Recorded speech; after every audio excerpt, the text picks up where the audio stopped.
A questão que permanece é, esta grande embarcação de madeira poderia ter resistido durante milhares de anos naquele pico congelado? Vamos examinar as evidências históricas. Durante os últimos 4.000 anos, referências autênticas e frequentes têm sido feitas à existência da arca. A menção ao dilúvio mais antiga está na epopeia de Gilgamesh, na Babilônia. Os detalhes que estão registrados no livro de Gênesis são mais precisos. Também temos registros de peregrinos armênios que foram ao monte e levaram pedaços da arca com eles. Em 275 a.C., Berrose, um historiador babilônio, registrou que a arca estava no monte na sua época. Joséfo, o historiador judeu, registra o mesmo em torno de 100 depois de Cristo. Alguns escritores da igreja primitiva também expressaram sua crença na arca em seu tempo. Então, durante a Idade Média, houve repetidas menções sobre a presença da arca que ainda estaria no Monte Arará. Mais de uma dúzia de referências históricas têm sido encontradas durante este período. Mas as descobertas mais importantes não seriam feitas antes da Idade Moderna. Em 1876, Sir James Bryce, da Universidade de Oxford, na Grã-Bretanha, encontrou uma madeira muito antiga no alto do Monte Arará. Em 1883, o Chicago Tribune e o New York World noticiaram a verdadeira descoberta da arca por funcionários do governo turco que inspecionavam danos causados por terremotos no monte. 4 anos mais tarde, o príncipe Nouri, arquidiácono da igreja nestoriana, afirmou ter escalado o Monte Arará e descoberto ruínas da arca. Ele fracassou em seu esforço de levantar dinheiro suficiente para retirar a embarcação do monte. Então, em 1902 e 1904, um armênio com o nome de George Hagopian escalou o monte, descobriu a arca e explorou seu interior. Antes de sua morte, ele orientou este artista em seu desenho da arca. Note como corresponde precisamente à descrição bíblica. Durante a Primeira Guerra Mundial, a arca foi novamente avistada, desta vez por soldados russos, sob o comando do coronel Alexander Koor. Quando o czar Nicolau ouviu a notícia, mandou cientistas de volta ao monte para estudar a descoberta. Eles relataram ter encontrado a antiga nave, mas todas as fotos e desenhos desapareceram devido à Revolução Bolchevique na Rússia em 1917. Em 1953, George Green, um geólogo americano, fotografou a arca enquanto sobrevoava o Monte Arará em um helicóptero. Suas fotos desapareceram quando ele foi assassinado na América do Sul, mas não antes de serem vistas por quase 200 pessoas. Uma delas era o Sr. Fred Drake. Embora não acreditasse na Bíblia em sua época, a visão das fotos foi tão convincente que ele se tornou cristão devido à força delas. Relembrando as fotos, o Sr. Drake registrou a posição da arca em uma saliência estreita, parcialmente coberta por neve e gelo. Fragmentos de madeira de aparência muito antiga foram encontrados no monte em 5 ocasiões distintas desde 1876.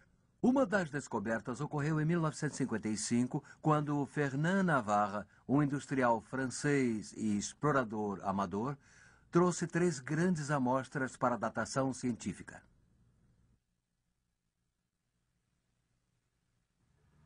En 1955, je suis parti. Em 1955, nós fizemos outra expedição ao Monte Arará. E excursionando ao redor do monte, nós tivemos êxito em alcançar o local onde encontramos o que eu julgo ser as ruínas da arca. Nós descemos em uma fissura na geleira e chegamos às margens de um lago. Ao cavar este gelo, nós conseguimos extrair um pedaço de madeira de mais ou menos 1,5 metro de comprimento.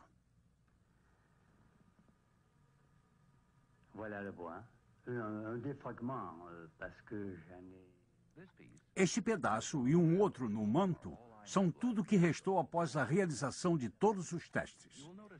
Reparem que este fragmento não é uma simples tábua. Ele foi talhado à mão. Repare no ângulo reto.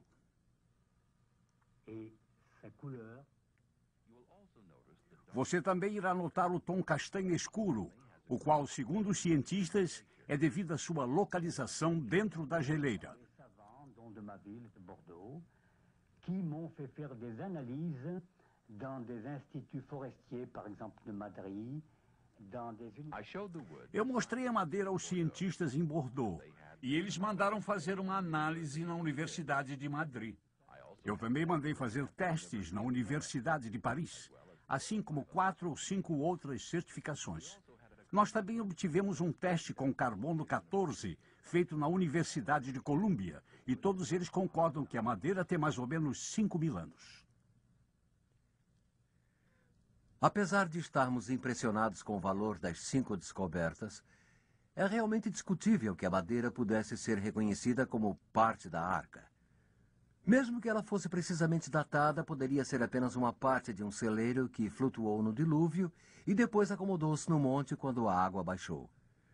Harry Cummings participa da procura da Arca de Noé há muitos e muitos anos.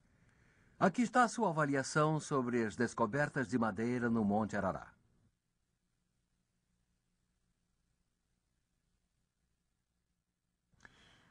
Nós nunca dissemos até onde o nosso grupo ou minha própria família, os que estão envolvidos no trabalho de pesquisa e aqueles, é claro, associados a mim, nós nunca dissemos que as pranchas encontradas no monte eram da Arca de Noé.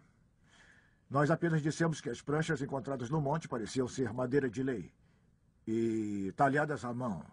E isto em um monte que não possui uma árvore, madeira de lei, pelo menos.